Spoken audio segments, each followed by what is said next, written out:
Dear students, good morning. Last time हमने एक topic शुरू किया था, that is digestive system.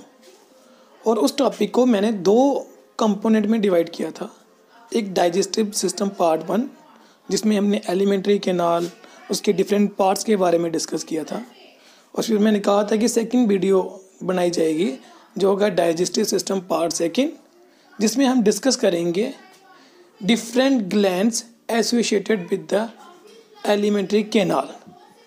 So alimentary canal तो स्पेस प्रोवाइड करती है कि जहाँ पे डाइजेशन होगी, चाहे वो माउथ हो, चाहे वो स्टोमक हो, चाहे इंटेस्टाइन हो।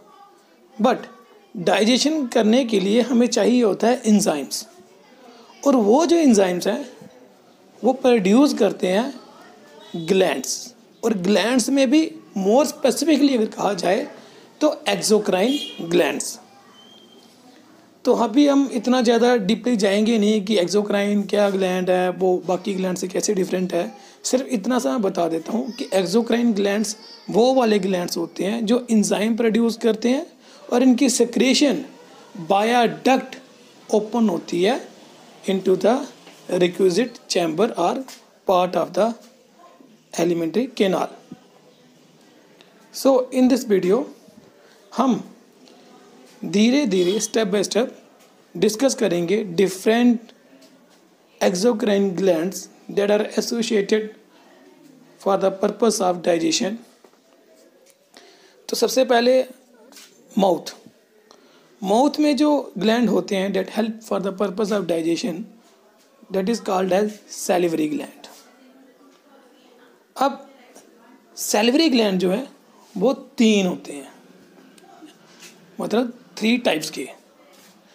3 होते नहीं हैं, 3 पेयर्स के होते हैं, बट 3 टाइप्स के होते हैं। मुझे कहने में थोड़ी सी गलती लगी है। So there are 3 pairs of salivary gland, each pair is different from other. पहला जो ग्लैंड है that is called as parotid gland. जो पैरोटिड ग्लैंड है ये लार्जेस्ट सैलिवरी ग्लैंड है। ठीक, इसका वेट जो है वेरी करता है 14 to 28 ग्राम। It lies upon the side of the face immediately below and in front of the external ear. So आपके कान के आगे वाली साइड में ये प्रेजेंट होता है। हम इसकी डायग्राम में भी ये देखेंगे इसकी पोजीशन के बारे में। पैरोटिड ग्लैंड जो है वो ओपन होता है माउथ में बाय मीन ऑफ डक्ट। उस डक्ट का नाम दिया गया है स्टेनसन डक्ट। जो सलाइवा की सिक्रीशन होती है 70% of the saliva is produced by parotid gland. Number 2 gland is सब लिंगुअल ग्लैंड। लिंगुअल का मतलब होता है टंग, सब का मतलब नीचे। तो ये वो वाले ग्लैंड है जो टंग के नीचे की पोजीशन में होते हैं। सो इनकी ओपनिंग भी टंग के नीचे ही होगी। ठीक, ये स्मॉलेस्ट सैलिवरी ग्लैंड होते हैं। जो सब लिंगुअल ग्लैंड है इसके डक्ट का नाम दिया गया है डक्ट ऑफ रिविनस। सब लिंगुअल ग्लैंड जो है वो 25% of the total salivary secretion में कंट्रीब्यूशन करते हैं। देन सब मैंडिबुलर ग्लैंड, ये जो है ये भी टंग के नीचे मैंडिबुलर जगह में प्रेजेंट होते हैं। इसकी डक्ट को बोलते हैं वाटसन डक्ट, और ये 5% of the total salivary secretion की कंट्रीब्यूशन करते हैं। ये जो डायग्राम है, इस डायग्राम में आप देख सकते हैं कि पैरोटिड ग्लैंड ईयर के जस्ट आगे प्रेजेंट है और वो काफ़ी बड़ा है, और उसकी ओपनिंग जो है वो माउथ में हो रही है by mean of a duct. इस डायग्राम में डक्ट का नाम नहीं दिया गया, लेकिन मैंने आपको पहले बता दिया उस डक्ट का क्या नाम है। दूसरा सब लिंगुअल, एग्जैक्टली टंग के नीचे प्रेजेंट है वो, और वो भी by mean of duct open होता है इनटू द माउथ, लेकिन वो डक्ट भी टंग के नीचे प्रेजेंट होती है। थर्ड इज सब मैंडिबुलर ग्लैंड, जो टंग के नीचे लेकिन मैंडिबल वाली जगह पे प्रेजेंट होती है। मैंडिबल क्या होता है? लोअर जा। तो मैक्सिला होता है अपर जा और मैंडिबल होता है लोअर जा। तो 3 ग्लैंड, उन ग्लैंड्स की पोजीशन और उनकी contribution in the production of saliva, उनकी डक्ट्स के बारे में हमने डिस्कस किया। अब इसके बाद हम डिस्कस करेंगे regarding the composition of saliva, कि जो सलाइवा ये सैलिवरी ग्लैंड प्रोड्यूस करते हैं उसमें होता क्या क्या है। So let's start with composition of saliva. जो सलाइवा है इट कंटेन 99% ऑफ वाटर। तो 99% तो उसमें वाटर होता है और थोड़ी उसमें होती है गैसेस। गैसेस भी कौन सी है, हमारी बॉडी में 2 ही टाइप की गैसेस का अहम रोल है, कार्बन डाइऑक्साइड और ऑक्सीजन।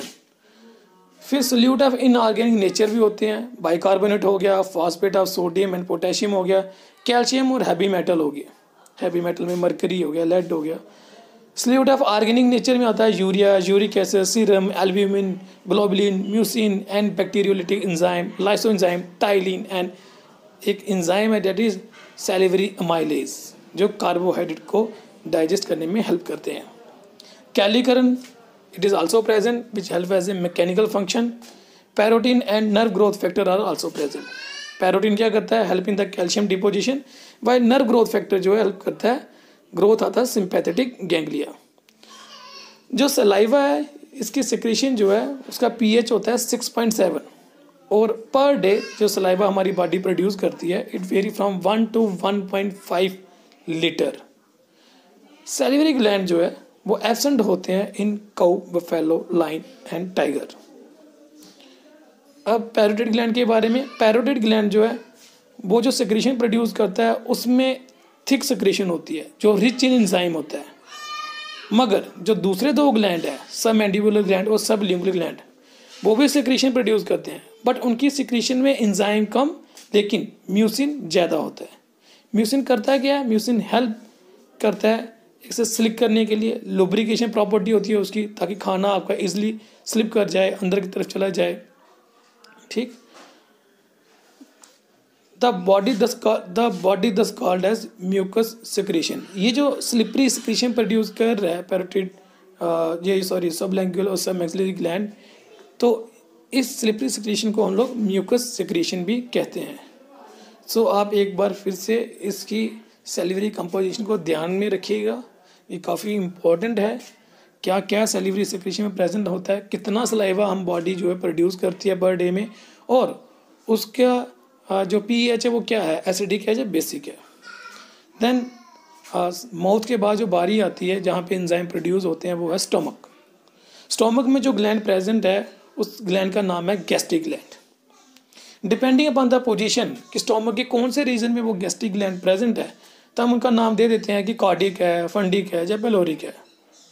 ठीक, अब चाहे वो कार्डिक में हो, चाहे फंडिक में हो, चाहे पेलोरिक में हो, वो जो गैस्ट्रिक ग्लैंड है उसमें डिफरेंट टाइप के सेल्स होते हैं जो डिफरेंट सेक्रीशन प्रोड्यूस करते हैं। सबसे पहले हम बात करेंगे कौन से डिफरेंट टाइप ऑफ वो ग्लैंडुलर सेल होते हैं।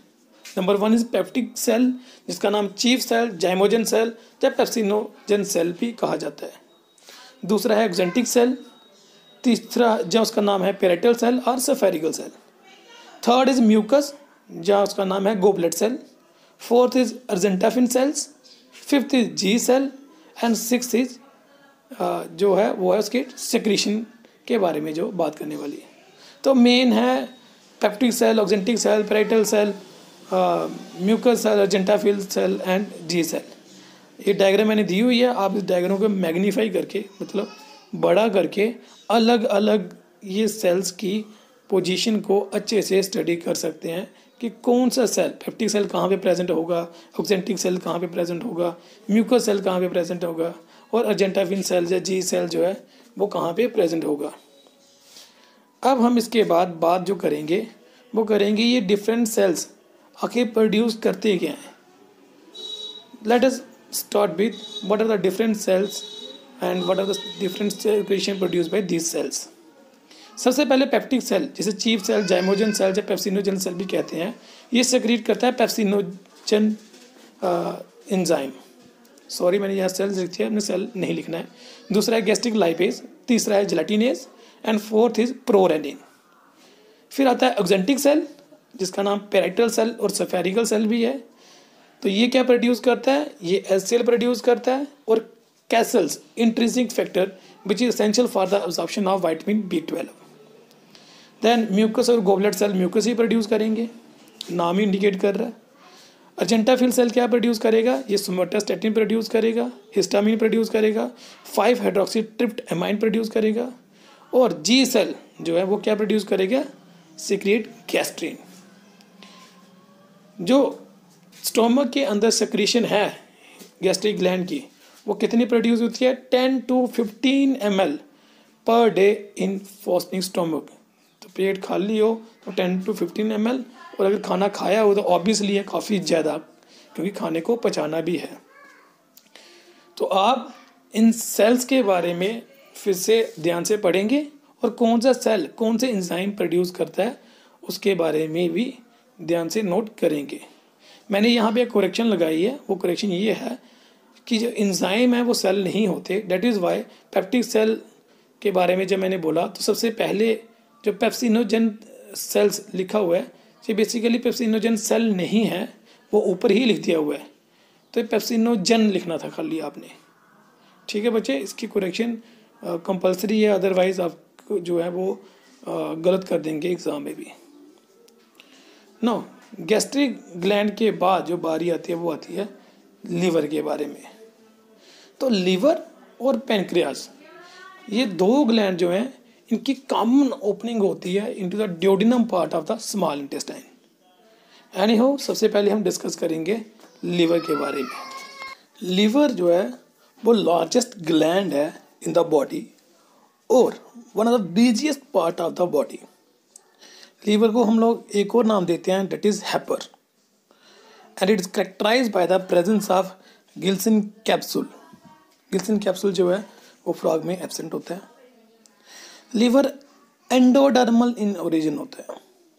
एनाटॉमिकली अगर हम लीवर को देखें तो सुपरफिशियली हमें दिखता है कि दो लोब हैं, लेफ्ट और राइट, लेकिन अगर एनाटॉमिकली देखा जाए तो उसके चार लोब हैं, एक right lobe, left lobe, caudate lobe and quadrate lobe. जो क्वाड्रेट लोब है ये लोकेटेड होता है inferior surface of the right lobe, और जो कॉर्डेट लोब होता है ये लोकेटेड होता है between left and right lobe in an interior and superior location, मतलब आगे और ऊपर की तरफ ये प्रेजेंट होता है। सो लीवर के बारे में ऑब्जेक्टिव पॉइंट ऑफ व्यू से ये काफ़ी इंपॉर्टेंट है। Presence of Glisson capsule, endodermal in origin, superficially 2 lobe हैं लेकिन एनाटॉमिकली 4 लोब्स हैं। लोब्स के नाम right, left, caudate and quadrate, और उनकी पोजीशन कि कौन सा लोब किस लोकेशन पे प्रेजेंट है। जैसे कि अभी बताया कि क्वाड्रेट लोब जो है वो inferior surface of the right lobe में प्रेजेंट है, बट जो क्वाड्रेट है वो बिटवीन लेफ्ट एंड राइट जो लीवर के मेन लोब है उसके सुपीरियर सरफेस में प्रेजेंट होता है।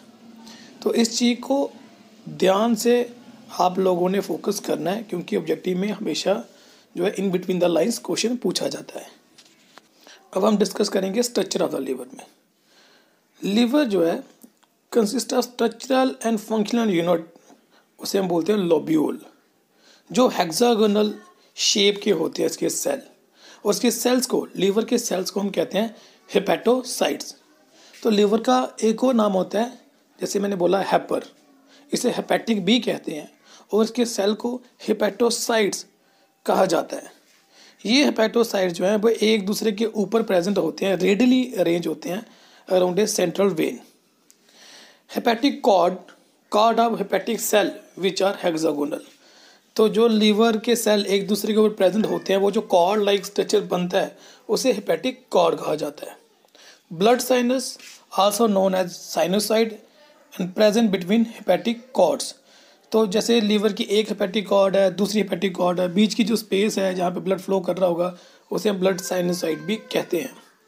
ट्यूबुलर स्पेस बिटवीन द हेपेटोसाइड, हेपेटोसाइड के दो हेपेटोसाइड्स के बीच में जो ट्यूबुलर स्पेस है तो उससे कहा जाता है canaliculi, which empty into the peripheral called Hering's canal that lead to the bile duct. So liver से जो सेक्रेशन निकलती है, लीवर के सेल प्रोड्यूस करते हैं सेक्रेशन वाइल, जो जाएगा हैरिंग कैनाल में, और बड़ी सारी हैरिंग कैनाल मिलके ओपन करेंगे वाइल डक्ट में।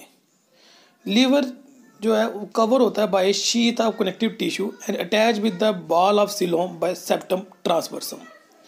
सबसे इंपॉर्टेंट करेक्टरिस्टिक फीचर जो है लीवर का वो है प्रेजेंस ऑफ कुफर सेल। ये बड़े सारे नीट के पेपर में भी पूछा जाता है। तो कुफर सेल जो है वो फैगोसिटिक एक्टिविटी करते हैं, और ये करेक्टरिस्टिक फीचर है लीवर का। ठीक है, तो ये याद रखना कि लीवर में गिल्सन कैप्सूल होता है, एंडोडर्मल इन ओरिजिन होता है, इसके कौन से लोब हैं, कितने लोब हैं, कहाँ कहाँ प्रेजेंट हैं, और इसमें जो सेल है वो हेक्सागोनल इन शेप है, एक दूसरे के ऊपर अरेंज होते हैं। लीवर के सेल्स को हेपेटोसाइट्स कहा जाता है। बड़े सारे हेपेटोसाइट्स जब एक दूसरे के ऊपर अरेंज हो जाए तो वो कार्ड बनाते हैं जिसे हम हेपेटिक कार्ड कहते हैं। ठीक, और सबसे इंपॉर्टेंट कैरेक्टरिस्टिक फीचर जो मैंने अभी बोला वो बोला प्रेजेंस ऑफ फैगोसिटिक सेल। ये जो डायग्राम है, ये डायग्राम आपको लीवर के लोब्स के बारे में भी दिखा रही है जो मैंने पिछली स्लाइड्स में पढ़ा था। जैसे कि लेफ्ट लोब है, राइट लोब है, ये क्वाड्रेंट लोब की पोजीशन दिखा रहा है जो कि नीचे है इन्फीरियर सरफेस में, और वो ऊपर क्वाड्रेंट लोब दिखा रहा है जो लेफ्ट और राइट के बीच में है बट सुपीरियर, मतलब ऊपर की पोजीशन में प्रेजेंट है। ये जो ग्रीन कलर से दिखा रहा है ये है गॉल ब्लैडर। गॉल ब्लैडर के बारे में हम आगे पढ़ेंगे। ठीक है, अब हम इसके बाद जो शुरू कर रहे हैं वो है, जैसे मैंने अभी बोला, gall bladder. Gall bladder, gall bladder जो है it is situated with the right central lobe where juice is store and is absent in horse. तो गॉल ब्लैडर जो है वो राइट सेंट्रल लोब की पीछे वाली साइड में होता है। गॉल ब्लैडर में क्या होता है कि जो वाइल्ड जूस प्रोड्यूस करता है लीवर, वो यहाँ पे टेम्पररी स्टोर होता है। गॉल ब्लैडर जो है वो हॉर्स में एब्सेंट होता है। Bile is produce by liver cell and collected by gall bladder. Bile capillary unite to form hepatic duct. Bile duct is known as choledochus duct. Ampulla of Vater form by the opening of bile duct with the pancreatic duct. तो है क्या, liver से जो duct निकलती है उधर से gall bladder से भी डक्ट निकलती है। ठीक, तो पहले इन दो डक्ट के नाम सुन लीजिए। जो लीवर से निकलती है, जो ऊपर, जैसे लीवर से दो डक्ट आप डायग्राम में देखिए तो वो डक्ट होती है डक्ट ऑफ कोलिडोकस। दो डक्ट जुड़के जब जुड़ती है तो वो एक डक्ट बनाती है जिसे हेपेटिक डक्ट कहा जाता है, जहाँ कॉमन हेपेटिक डक्ट बोलते हैं। इसी तरीके से गॉल ब्लैडर से भी एक डक्ट निकलती है। गॉल ब्लैडर की डक्ट को बोला जाता है सिस्टिक डक्ट। ये सिस्टिक डक्ट और वो हेपेटिक डक्ट दोनों मिलके बनाते हैं कि कॉमन डक्ट, जिसका नाम होता है कॉमन हेपेटिक डक्ट और कॉमन वाइल डक्ट। इधर नीचे होता है पैनक्रियास। पैनक्रियास से भी एक डक्ट निकल रही होती है, और वो वाली जगह यहाँ पे common hepatic duct pancreatic duct से जुड़ रही होती है। ठीक है, वहाँ पे एक स्पिंस्टर बन जाता है, वहाँ पे एक स्वेलिंग सी बन जाती है जिसे बोलते हैं एम्पुला ऑफ वाटर। ठीक, फिर ये दोनों पैनक्रेटिक डक्ट और हेपेटिक डक्ट ये दोनों मिलके ओपन होती है इनटू द ड्यूडेनम, और ड्यूडेनम में जो स्पिंस्टर बनता है उसे बोलते हैं स्पिंस्टर ऑफ ओडाई। अब वाइल, लीवर जो प्रोड्यूस करता है, जैसे मैंने पहले बोला, लीवर प्रोड्यूस करता है सेक्रेशन जिसे हम वाइल बोलते हैं। वाइल का जो पीएच है वो है 7.8 टू 8.6। वाइल जो है वो उसमें क्या बना होता है, क्या कंपोजिशन है, 86% वाटर, वाइल साल्ट होता है 8.2%, वाइल पिगमेंट होते हैं 2.2%, लेसिथिन होता है 0.65%, इनऑर्गेनिक साल्ट होते हैं 0.78% एंड कोलेस्ट्रॉल होता है 2.17%। ये अप्रॉक्सीमेट फिगर है। Bile also contain bilirubin. Bilirubin क्या होता है, जो येलो कलर फॉर्म करता है by the breakdown of haemoglobin, and biliverdin जो ग्रीन कलर इम्पोज करता है। Bile salt also contain sodium bicarbonate and glycolate and taurocholate. Liver store vitamin B12, vitamin A and D, और help करते हैं in the release of enterokinase enzyme that stimulates peristalsis in duodenum. Peristalsis movement होती है कि जो intestine की movement, जिससे food आगे की तरफ पुश हो जाए। Liver act as a storage part for emergency water. It also help in the important for absorption of vitamin K। आपको जान के हैरानगी होगी कि liver is the second reserve of blood और फैट। Liver act as an filter apparatus of blood. Disposition of dead RBC dispose of dead RBC important center of formation of lymph।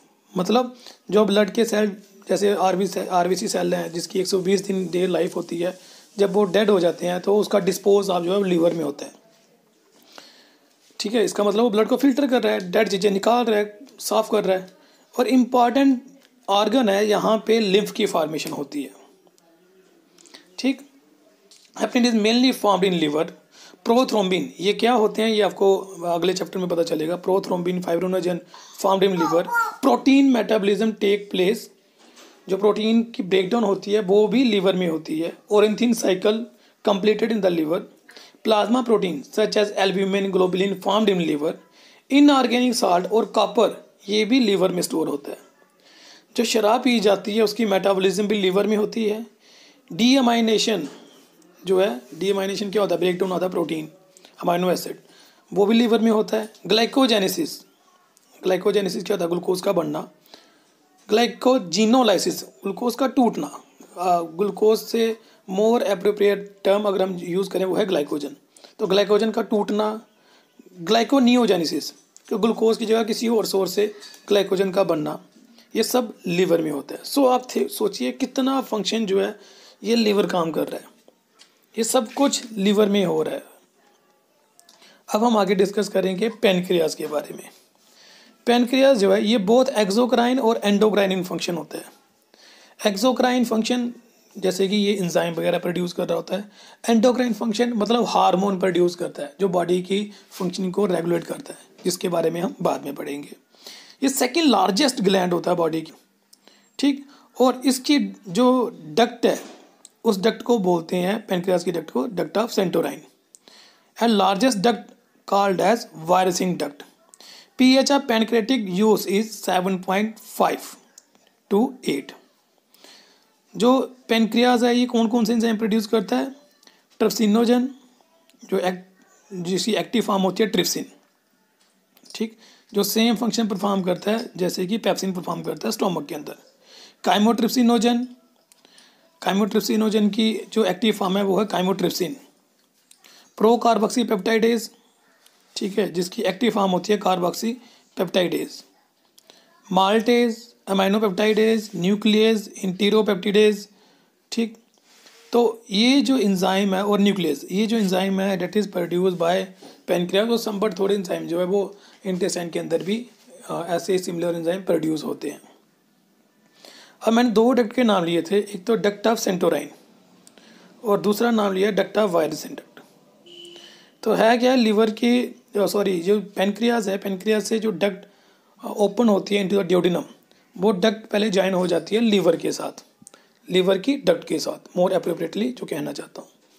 सो उधर से लीवर की डक्ट आ रही थी, इधर से pancreas की डक्ट आ रही थी, दोनों डक्ट आपस में मिल गए, तो दोनों डक्ट के मिलने से जो डक्ट बनी उसे बोलते हैं हेपेटोपेनक्रियाटिक डक्ट, जो ड्यूडेनम में जाके ओपन हुई थी, ठीक।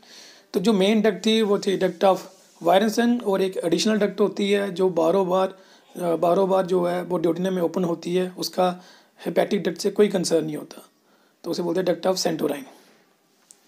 Then small intestine, small intestine जो है, ग्लैंड्स इन स्मॉल इंटेस्टाइन जो है वो माइक्रोस्कोपिक होते हैं बट बड़े सारे होते हैं, numerous in number, lies in the wall of the small intestine. Small intestine में दो टाइप के ग्लैंड होते हैं, क्रिप्ट ऑफ लाइवरगून और Brunner gland. At the base of crypt of Lieberkuhn is present Paneth cell जो कि lysozyme produce करता है। Argentaffin cell produce serotonin, a potent वेसोकंस्ट्रिक्टर।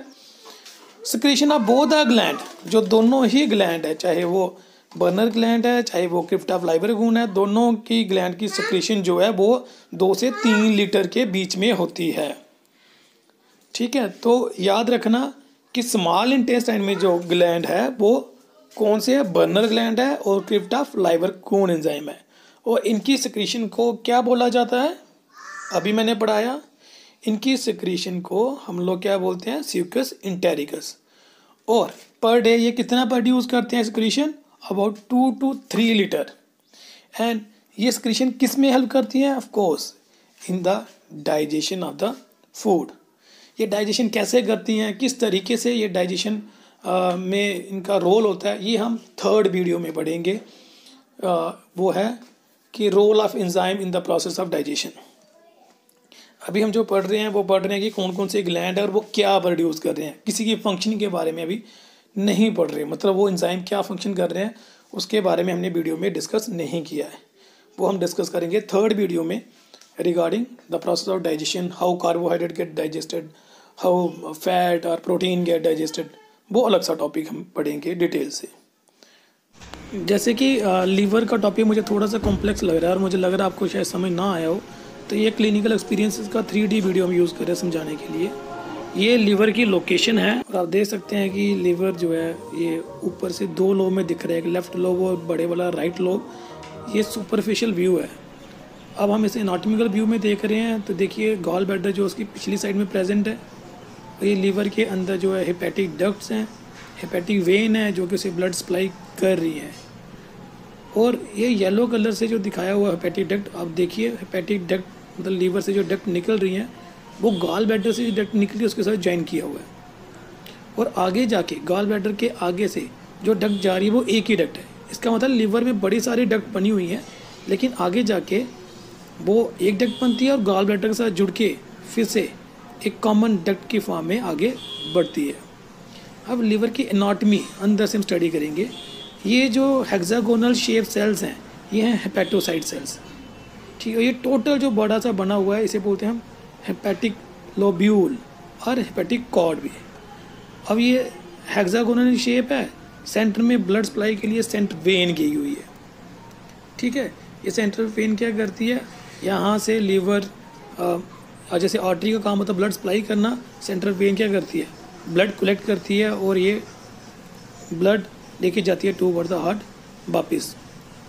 एनीहो हमने सेंट्रल वेन के साथ ज़्यादा कनेक्टिविटी नहीं रखनी है, हमने बात करनी है हेपेटोसाइट्स के बारे में कि कैसे हेपेटोसाइट्स फंक्शन कर रहा होता है, किस तरीके से वो चल रहा होता है। तो ये वेन से ब्लड आ रहा है और कैसे ये टॉक्सिन मटेरियल जो है वो हेपेटोसाइट कलेक्ट कर रहा है और उस टॉक्सिक मटेरियल को तोड़ रहा है। तो इसका मतलब one of the function important function liver perform कर रहा है वो है डिटॉक्सिफिकेशन में।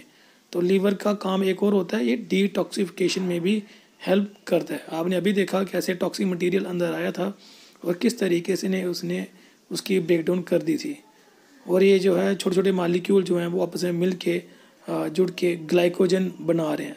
सो लीवर के अंदर जैसे मैंने पहले ही बोल दिया था कि ग्लाइकोजन बनता है, तो ये ग्लाइकोजन फार्मेशन की प्रक्रिया यहाँ पे चल रही है और आपको दिखाया जा रहा है कि किस तरीके से ग्लूकोज के बाकी मालिक्यूल जुड़ के ग्लाइकोजन को बना रहे हैं। अब ये दिखा रहा है स्ट्रक्चर रिगार्डिंग कि स्टोमक से खाना आगे जा रहा है और उधर से हेपेटिक डक्ट से जो है वो वाइल निकल रहा है और वो वाइल की सेक्रेशन ग्रीन कलर से दिखाया हुआ है कि वाइल की सेक्रेशन ड्यूडिनम में ओपन हो रही है। लेफ्ट साइड में देखिए ड्यूडिनम को मार्क किया हुआ है, ठीक है। गॉल ब्लैडर के नीचे से आपको कॉमन वाइल डक्ट दिख रही है, उधर से पैनक्रियास से भी आ रही थी डक्ट जो कॉमनली वहाँ पे ओपन हो रही है।